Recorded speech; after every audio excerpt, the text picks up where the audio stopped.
The wind was already awake before the town was. It slithered between the shuttered windows and rattling signboards of Lone Hollow, carrying the pale blue chill of a winter dawn not meant for human bones. Calder Holt came riding out of that cold like a man carved from the last breath of night. Coat torn, hat low, a crust of frost clinging to his beard, as if even the weather had laid claim to him. He looked like someone trying to outrun a memory.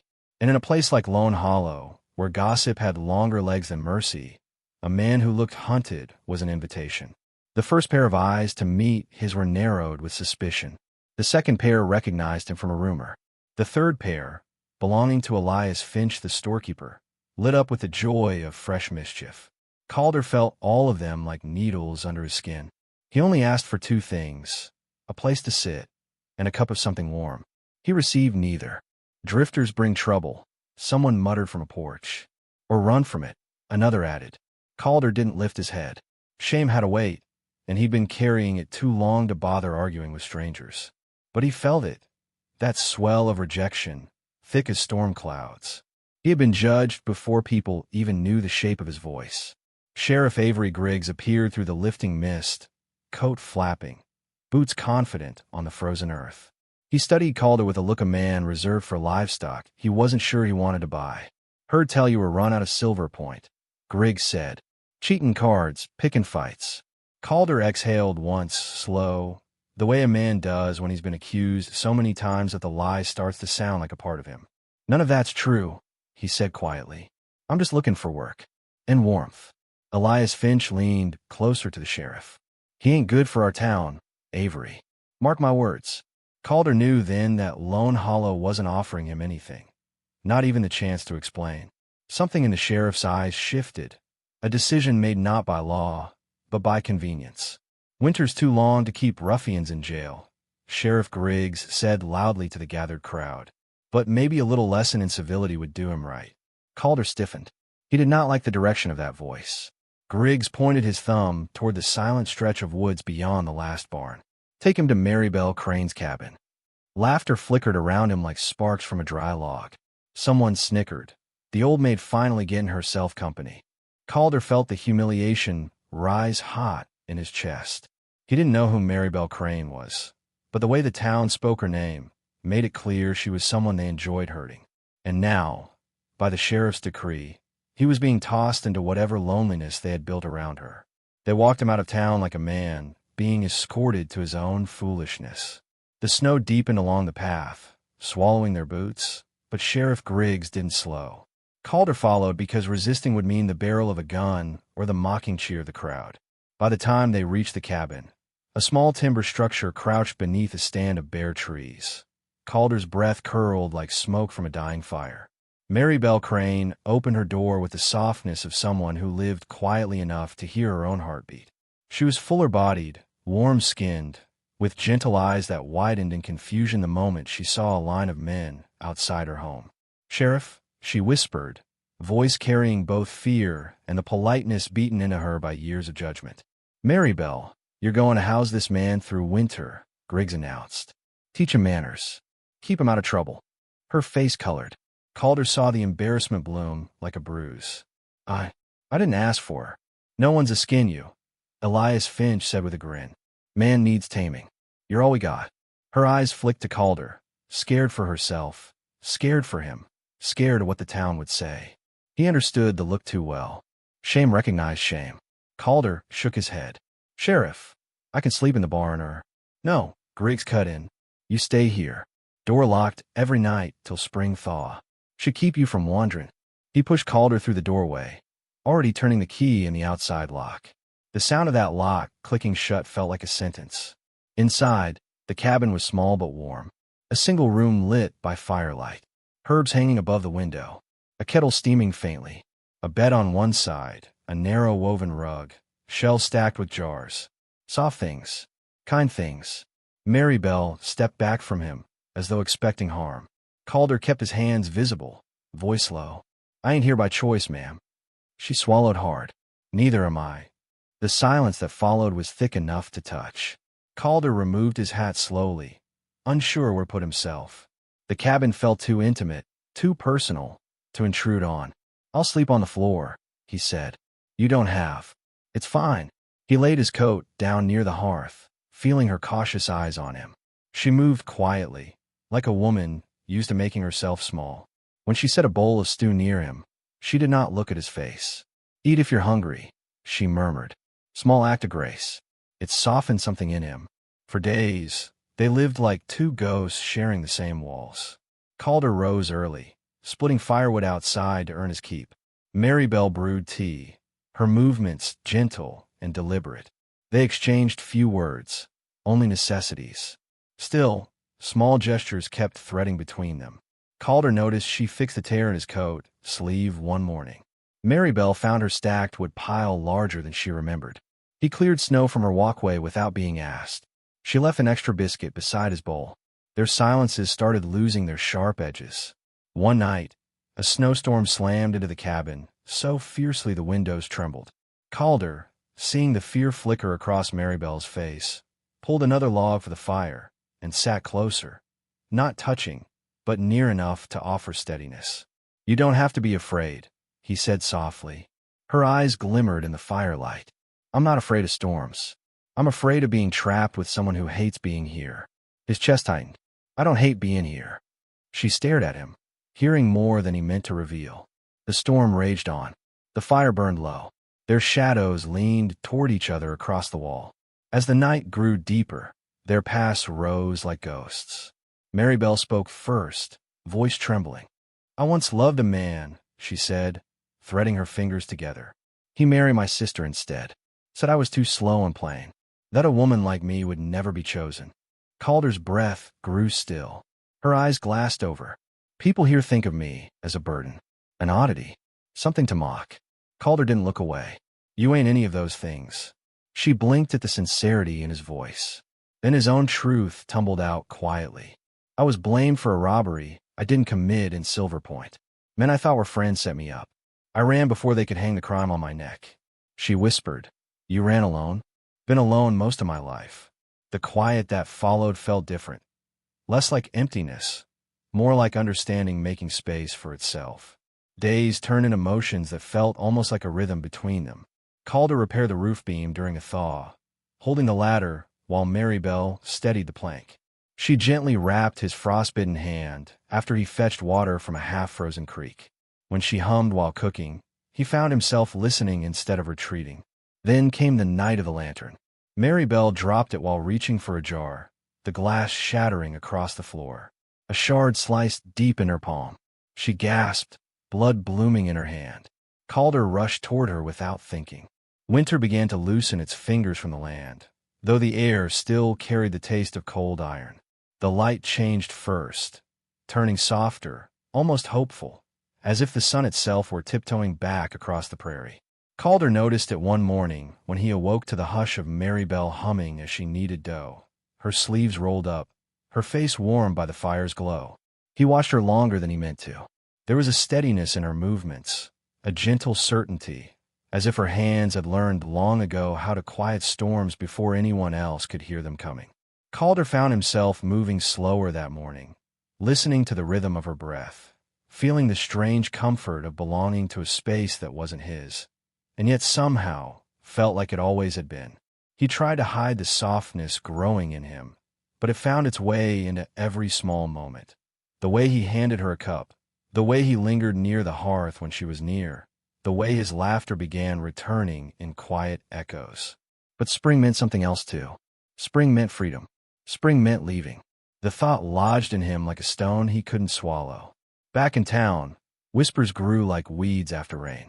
Elias Finch spread stories thick as mud. Calder was taking advantage of Marybelle. Marybelle trapped him through the winter. They were living in sin. She finally found a way to keep a man under her roof. Women at the general store muttered, Poor thing, she's desperate enough to cling to any drifter. Marybelle heard those words one afternoon when she went to trade for candles. She carried them home like invisible bruises, each one pressing against her ribs. Calder sensed the change that evening when she spoke little and moved through the cabin like someone drifting through her own home as a ghost. He wanted to ask, but fear held him still. Fear that she thought of him the same way others did. Fear that his presence had caused her new wounds. 2 days later, the bitter seed of misunderstanding took root. Calder returned from chopping would have found Elias Finch near the cabin door, leaning on his cane with a smirk that could spoil milk. You know, she begged the sheriff for a man. Finch spat. Said she couldn't stand another winter alone. You were a charity case, Holt. The town did her a kindness, giving her someone to fuss over. Calder's jaw tightened. Shame, old, familiar, sharp, rushed back into him. You're lying. Ask her. Elias shrugged. Everyone knows she wanted this. Finch limped away, leaving his poison behind.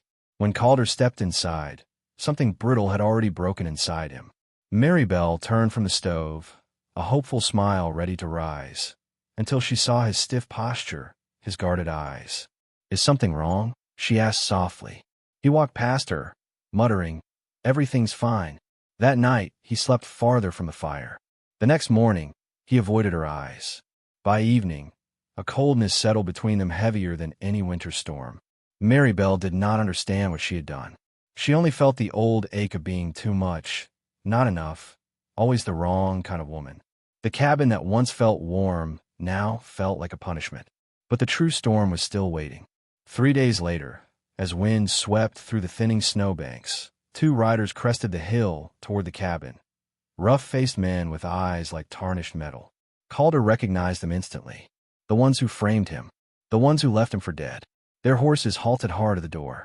One of the men spat into the snow. Well now, looks like you've been hiding real cozy, Holt. Calder stepped out slowly, hands raised, fury tightening every muscle in his body. Leave her out of this. The taller outlaw grinned. Funny you say that. We were thinking she might be useful. Before Calder could move, the second man grabbed Marybelle from behind, yanking her out of the doorway. She cried out, struggling as they dragged her toward their horses. Calder lunged, but a pistol cracked warningly near his feet. Try that again, and we'll drop her where she stands, the outlaw hissed. The town saw dust rising from the distance, but chose not to interfere. To them, Calder was a drifter, and Marybelle was the town oddity, 2 souls they had never quite claimed as their own.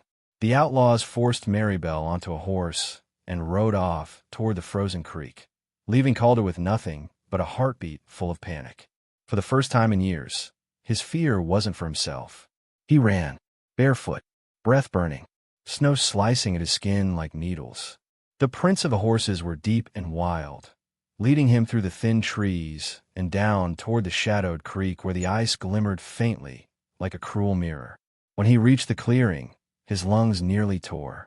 Marybelle was tied to a fallen log near the edge of the ice. The men circled her like wolves, one tapping the ice with the butt of his gun. Think this'll get him to show. Oh, he'll come. He's stupid enough to care. Calder moved silently behind the tree line, rage turning him into something more than a man. He waited until one outlaw turned his back.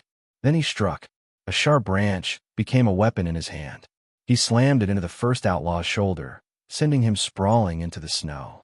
The second turned, fired a shot that grazed Calder's arm, but Calder tackled him with a force born of terror and devotion.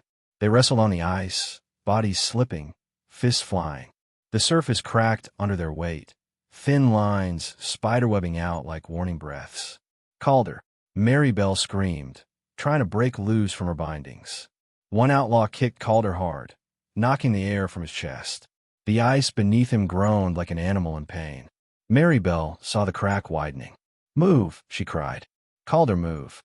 He tried, but the ice gave way. Half his body plunged into freezing water, the shock stealing his breath. He clung to the edge, fingers burning, the current pulling at him with hungry arms. Marybelle didn't hesitate. She dragged herself across the ice, wrists scraping, legs shaking. She reached for him, tears freezing on her cheeks. Take my hand, she pleaded. Calder, please. He grabbed her wrist, her strength the only thing anchoring him to the world. She braced her boots against a rock, pulling with everything she had. One outlaw lunged at her, but Calder surged upward, grabbing his leg and yanking him down onto the cracking ice. The final blow came from Calder's fist, fueled by fury and fear, dropping the man unconscious. With a groan, Calder pulled himself from the freezing water. The ice held this time, barely. He collapsed beside Maribel, shivering violently, his forehead pressed to her shoulder. She wrapped her arms around him despite her trembling. "You came," she whispered. "You came for me." He pressed his face into her hair. "I'd cross every winter in this world for you." When Sheriff Griggs and a handful of townsfolk arrived, breathless and stunned by the scene, Calder was sitting beside the bound outlaws, Maribel's shawl wrapped around his shoulders. Her hand rested over his heart, steadying its frantic rhythm. The outlaws confessed everything. Calder was cleared. The sheriff unlocked the invisible chains he had placed around both their lives. But Calder didn't wait for permission. When spring thaw brushed the edges of the creek weeks later, he was still there, helping Maribel plant early herbs, strengthening the porch beam, carrying water from the well, and watching the light return to her eyes. He didn't speak big words. He didn't make promises. He simply stayed.